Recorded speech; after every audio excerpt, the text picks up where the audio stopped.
Hey, welcome back to the Disney Plus Everyday Challenge, and today we have Cloud9. This is a Disney Channel movie. It stars Dove Cameron. You would probably recognize her from the Descendants movie series. Who she plays? She plays what she plays? She plays, I know, Mal. Yeah, Mal. I've seen two of the movies so far, thanks to the Disney Plus Everyday Challenge. So yeah, she's familiar to me now. I know who she is.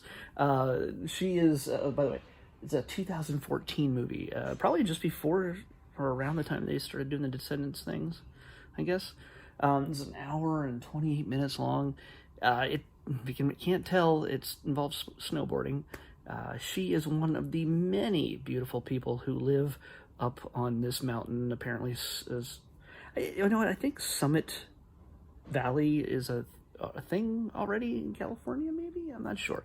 I don't surf, nor do I snowboard or ski. So yeah, I don't know.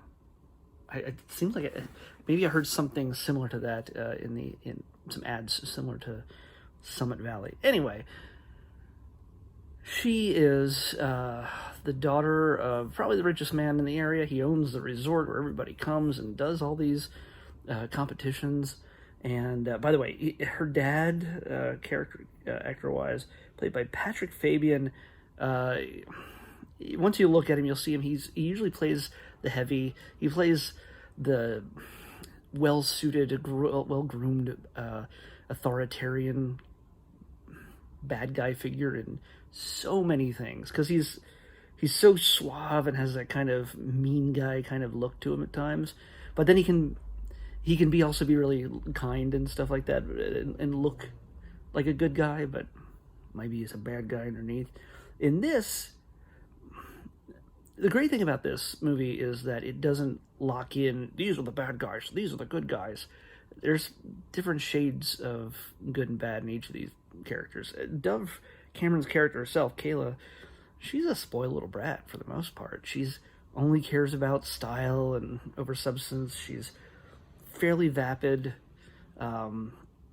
It all matters about how you look and how you look to other people around you. And she's got cliche friends. Although I have to admit, one of the cliches they broke in this is that. Oh, okay. Let's get to the plot here. Pretty much, she's snowboarding, and at some point, this is the high level version. At some point, she falls out of favor, and she's no longer popular. Normally, when a popular main character falls out of favor and is shunned, the friends also shun her and then choose the bad kids, the other side. In this situation, her friends actually stick with her. They don't play an important part in the movie, but they didn't immediately shun her just to stay with the popular people, which is good. It's different. Anyway, Kayla is part of a snowboarding team funded by her dad, run by her boyfriend's dad, and her boyfriend's dad is a complete jerk who withholds praise and affection consciously from his son. And his son is really he's kind of hurt by that. You can see he's kind of hurt by that. And I guess he's not that much of a fan of Kayla's, because the moment he gets an opportunity, he kicks her off the team. This is right around the time she also finds out that the only reason she's considered the best female snowboarder, which seems, by the way, the female snowboarder seems like an unnecessary kind of token position. You would think they'd have their own, for story's expediency's sake. Yes, I realize that it makes more sense to have a team of boys with a girl on it rather than having to deal with a boy group and a girl group competition completely separate. I'm sure it's more separate in the real world, but apparently each team has to have a token girl. I don't know. It's probably not reality, but in this situation, she was on there and she was scoring high every time. Even though she wasn't doing that good, she wasn't really that good at all. You can even hear the announcer's voice right in the very beginning of the movie. He's just like, making commentary, but she would just keep winning. Well, guess what? Things were kind of rigged in her favor because Daddy was the rich man who owns everything and controls everything.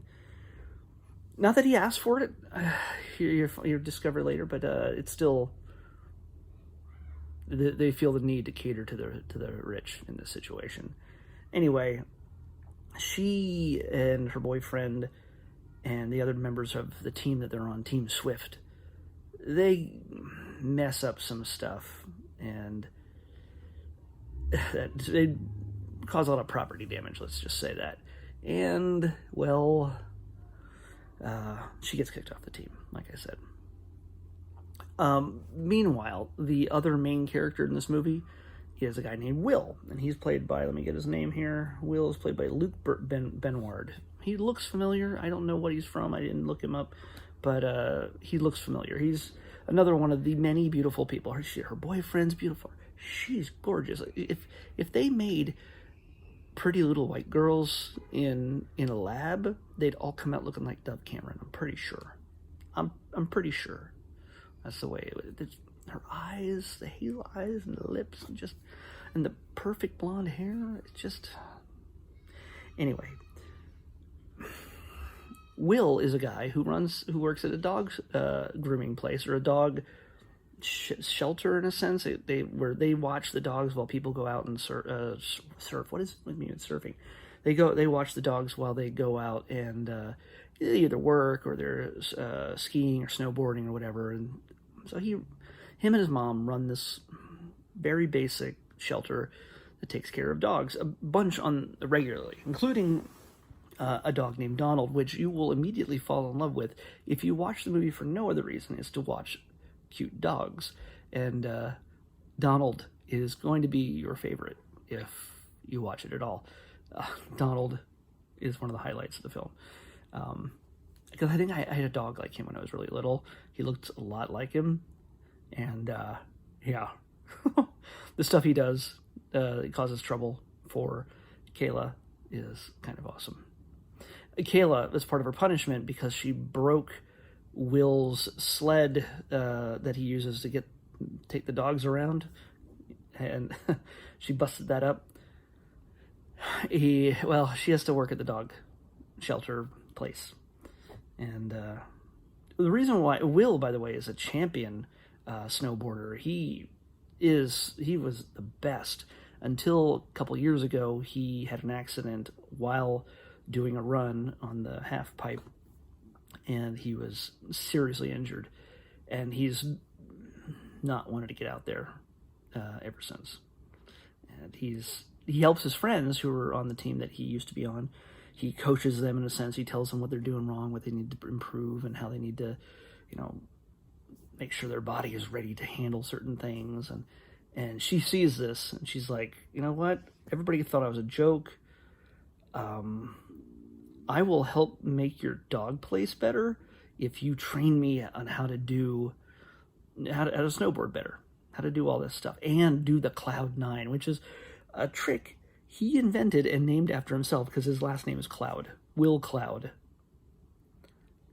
Sure, of course it is.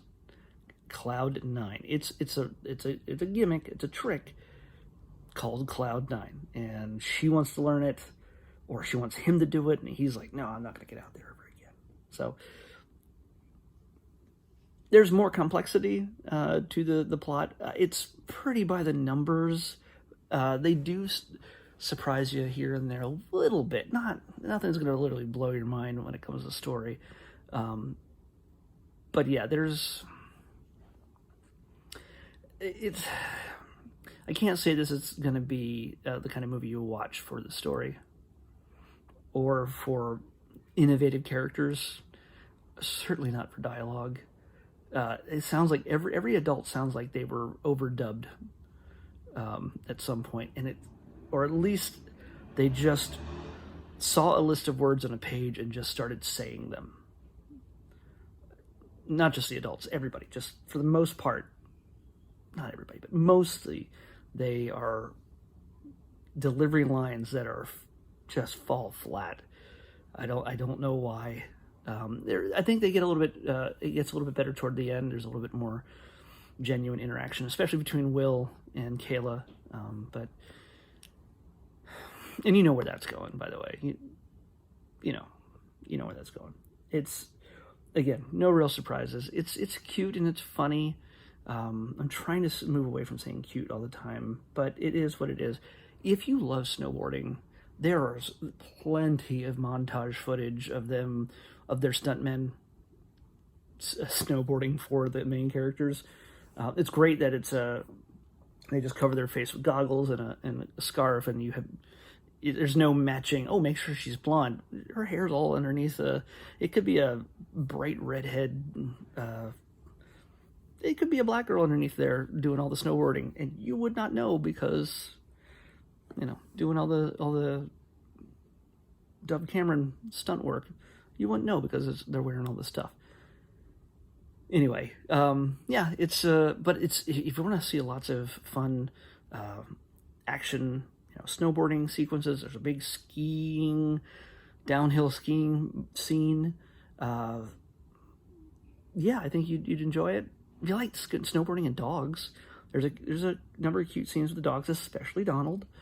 Donald is the reason why I enjoyed this film more than anything. Dove Cameron's super cute, but beyond that, you can watch Descendants for that, and I think, well, she's less blonde in that, I think. But anyway, it's silly. His best friends, by the way, Will's best friends, they can provide the normal sidekick comedy, and they have a few scenes of silliness and awkwardness, which was fun for me. I enjoyed that. I enjoyed them. They were good, but. Yeah, you're not gonna break any new ground with this film. It's not gonna blow your mind, but it's if you, like I said, snowboarding, dogs, and I'm trying to think. There was one other thing. Oh, Dove Cameron. The music is just awful. That's just my opinion, based on my taste in music and the lack of taste in the music that is used in. Who chose the music for this movie? But it is that music of not the aughts, but the teen years of the 21st century. It's just so generic. It's got that very earnest singing from young people. Get off my yard, get off my lawn. Anyway, that's my old man rendition of describing the music in this movie. All right, let's pick tomorrow's episode. 354. I like how I always look enough in space, trying to think if I've had that number already. 354. It's a mystery. Have I had that number before? We have not. And this is I don't know what to make of this one. It is so generically named. It is short, or it could be a series of shorts. It is literally called Mickey Mouse. From 2013. We went 10 episodes. This is like 10 episodes in a row. That's 10 movies in a row, I should say. 10 movies in a row. That's the longest we've ever gone nonstop with movies, before having it broken up with a documentary or a short or a series. That's a lot of movies in a row. 10 days in a row. But we're breaking it up with Mickey Mouse from 2013. I imagine it's a series. I doubt there's just a single short called Mickey Mouse. So we'll watch a few of those, depending on how long they are.